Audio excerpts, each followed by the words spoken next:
Wow.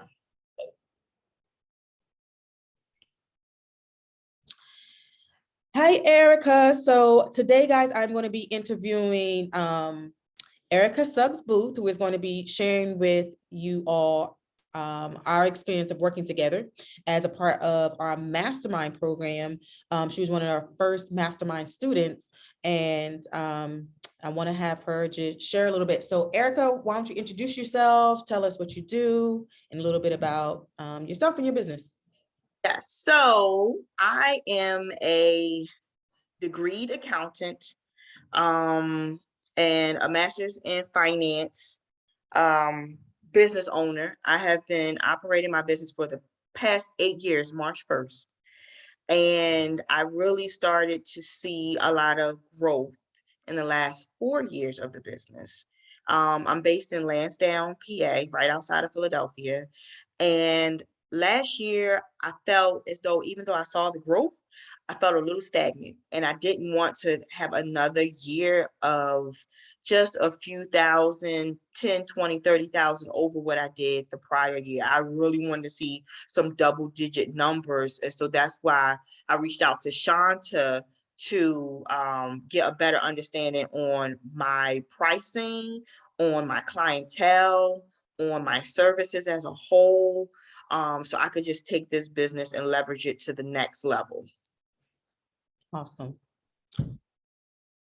Okay, so thank you for the introduction. So when we started working together, one of the biggest things, I think one of the first things I was saying was like, girl, let's break down, number one, what is it that you really want to do? And I remember one of the first things you thought you wanted to do at first was CFO. And as we started explaining what that would entail, you were like, I don't want to do that. Thank you for that explanation. Yes. But how do you think that helped you as you were like, okay, I'm clear on what that would entail versus where I'm trying to go with my business, that wouldn't have been the best focus for you? I love helping people. I love answering questions from a tax prep standpoint. I love guiding folks to QuickBooks or any other accounting software to kind of help get their numbers together. I felt like the CFO service would take me away from doing that and being more involved in any particular business that I'm working with. And I need those businesses to actually do what I say as far as recommendations and next steps and building out budgets and such. But some of that I wasn't getting back. I wasn't getting back what I requested. And B, I had so many other clients that were like, Erica, I don't need that much of your time. I just need you to tell me what to do.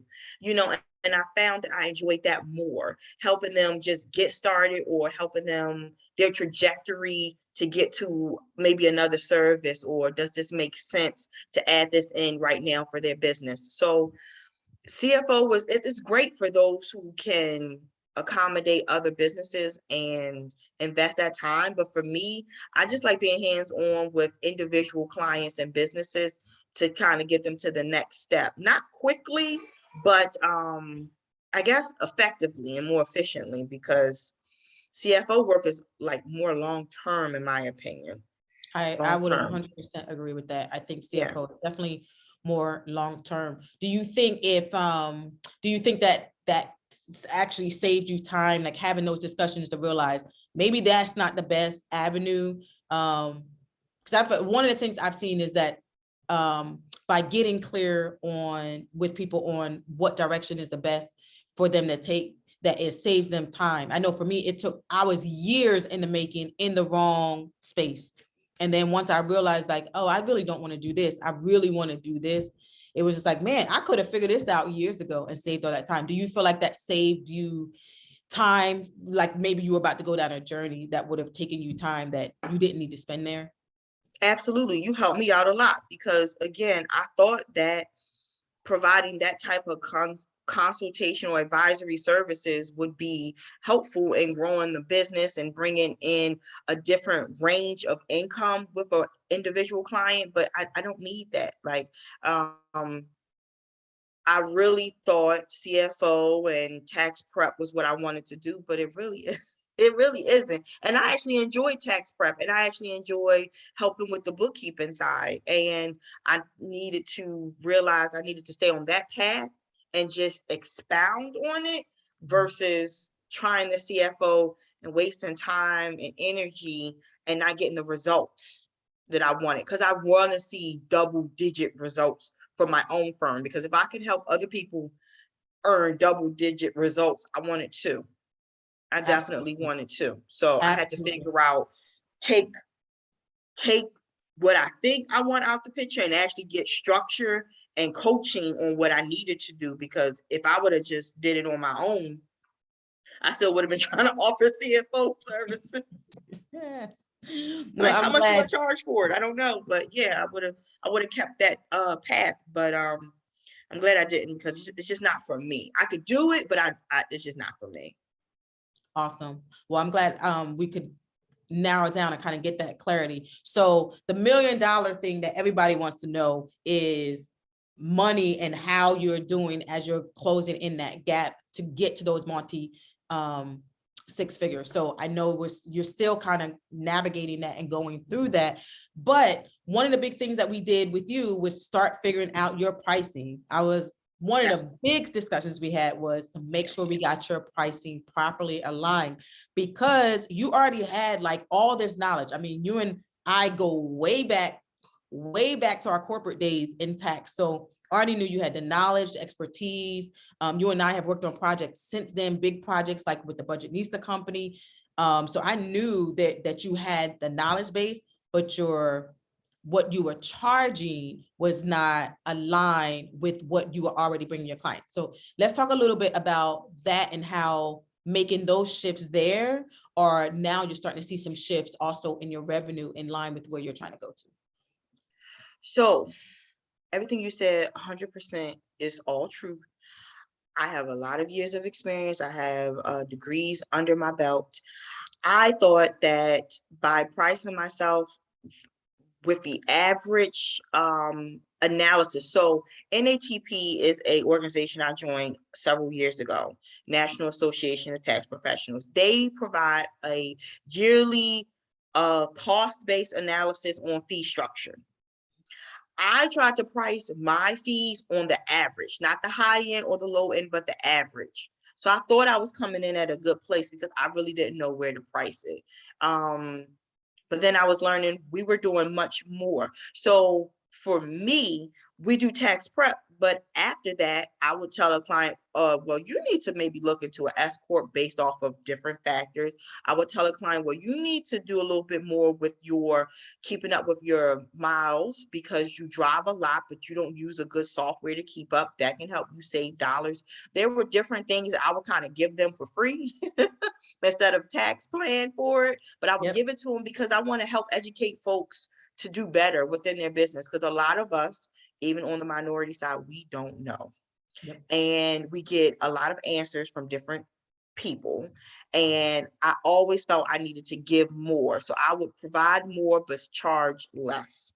And after we started working together, it was like, yeah, no, you have to literally charge more because you're going to continue doing what you're doing as far as providing advice, but you're going to pivot it into potential tax planning opportunity as well. Yep. So for me, when I looked at just the couple of months, we did our coaching at the end of last year. Mhm. Just from those couple of months, I would say I earned an additional $40,000 in revenue I was not expecting. Ooh.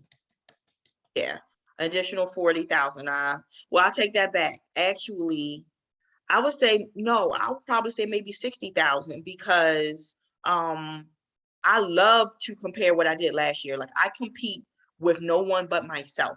I compete with myself year over year. I'm never concerned about what other people do because we all offer different services and pricing. So I focused on what did I do last year? How can I beat myself? And I really think I came at least about 60,000 over my actual goals. And I'm excited to see how that rolls into this year. And I'm also excited to know that where I kind of was concerned about charging clients more because I felt they would probably say, no, I'm okay. I'm glad we did that because two things are going to come from it. A, I'm going to be paid what I provide in value. So it's going to balance out.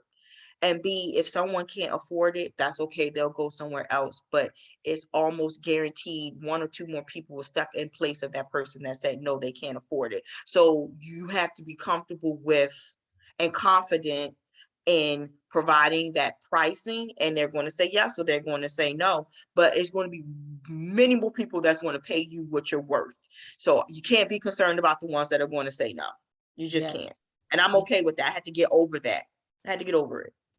Awesome. I'm really glad because I don't know about you, but I know for me, once I got to the point where I started feeling that way, not only do I feel more valued when I work with certain clients, right? Because I can give more value because I am charging my worth, but I also feel like I'm bringing more value to the client. Does that make sense? Like, I don't know if you experienced Absolutely. that. Yeah, absolutely. That's why I said I felt comfortable asking for what I was worth because I literally was going above and beyond for a lot of clients and giving them advice and planning that I'd never charged for. Awesome. So I totally think it makes complete sense. Awesome. So how do you think now that you're starting to see that difference, how is that going to affect you, like business wise, personal wise? How does, now that you're aligning yourself not only with the right service offerings, but the proper price points, and then being able to start seeing additional revenue, how is that impacting your business or you in your personal life? Well, the first thing is, as you know, I just moved, so I have a new mortgage, so I need this to work out so I can pay this mortgage. Okay, so that's number one. Number two, I'll be able to increase salaries for my staff because they work super, super, super hard, and I want to pay them accordingly.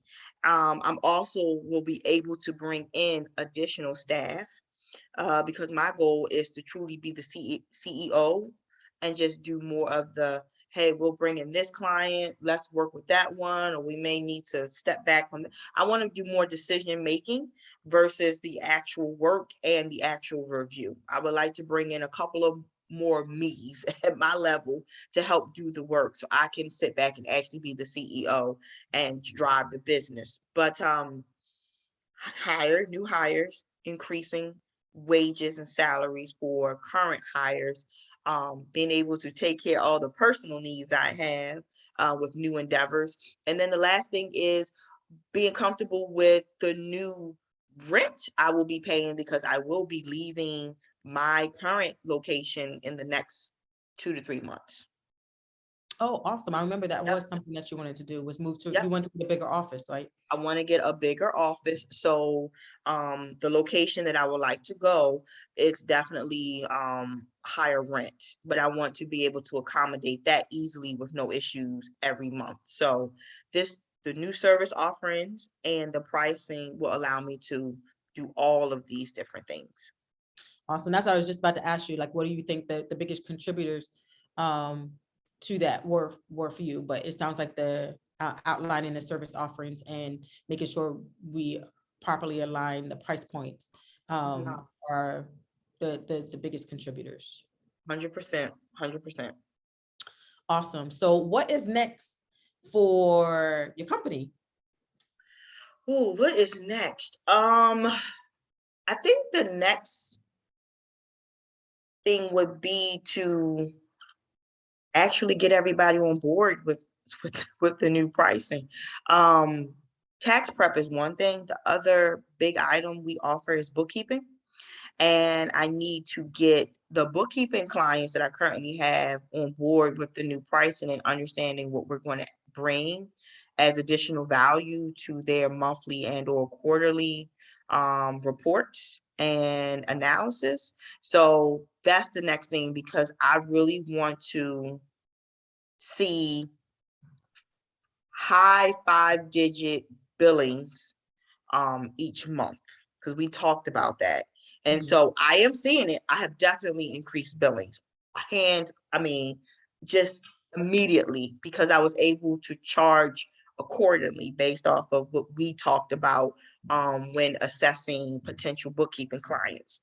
So by doing that, I automatically increase billings, but it's just making sure the current clients who've gotten so comfortable with their monthly rates know that a change is in the atmosphere, and we're offering different, again, I don't want to say incentives, but we're offering better analysis. And I want to explain why we're going up. And if they want to stay, this is what the new price will be. But I really need them to be comfortable with that. So I think that's the next step, getting everybody on board, because we really have only been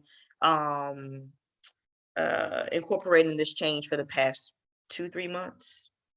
So now it's the work, putting in the work for everyone to be on the same page as Erica Booth Tax. So Awesome. that's the next step. And then we'll be sustainable and more attainable with clients from that point. Awesome. That's really good news. I'm glad to see the growth so far, and just where you are now, like even from where we started working, like you said, we only started like a couple months, 2 or 3 months ago. And we worked together for like 8 weeks, and a big change in that time period.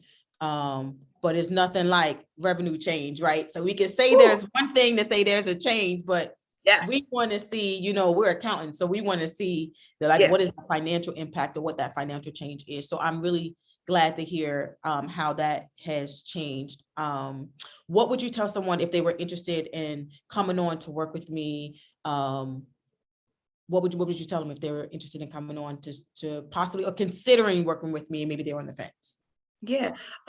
One, prepare to do the work, because there's work that has to be done. I mean, you give amazing ideas, you give resources, you give systems, you put things into place for the client to be successful, but they actually have to do the work and do what you suggest, because then it would be for what,